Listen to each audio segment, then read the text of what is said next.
Congrats po. Congrats po, ma'am. Parehistro natin. Since brand new yung unit natin, may libre kayong 3 years na registration.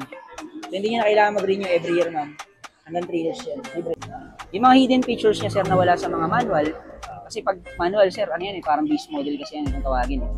Ito, sir, may mga additional features to katulad ng blind spot warning. Kita mo ngayon yung camera natin. Yan yung view. So, kung masasanggi ka dyan, makikita mo rin, sir. Tapos switch mo lang siya. Ito naman tayo, Triton GLS na 2026 model. Isa sila, ma'am and sir, sa nauna sa 2026 model natin. Ngayon, tatanungin natin si Mr. and Mrs. Nala kung kamusta ako bilang agent at kamusta yung experience nila dito sa Mitsubishi Abad Santos, Tondo, Manila. Ay, okay naman po ang ano sa amin, pakito ni sir. Okay naman. Kumbaga na, sabi nga ay 1 to 10. 10 po siya sa amin kasi masikaso naman si Raymart sa pag-assist sa amin. Maayos niyang ma-release yung aming unit. Question lang ako sa inyo, ma'am. Kasi sila, ma'am and sir, is galing pa sa Camarines Norte. Marami na sila, ma'am, na naintweran. Bakit sa Mitsubishi Abad Santos, Tondo, Manila sila nagtuloy?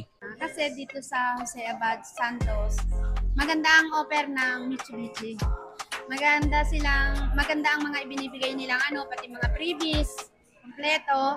Saka maganda ang discount para ma-push ka talagang maglabas. So yan guys, sila ma'am and sir is all the way pa from Camarines Norte. So sa mga client natin dyan, gustong kumuha ng sasakyan dito sa Metro Manila, naka-promo tayo up to 0 down payment on selected banks, no? Kung sakaling interested ka sa mga Mitsubishi unit natin, huwag kang mahiyang mag-message dito sa aking social media, dito sa aking contact number. And see you sa release day. Bye-bye po, ma'am and sir. Congrats po.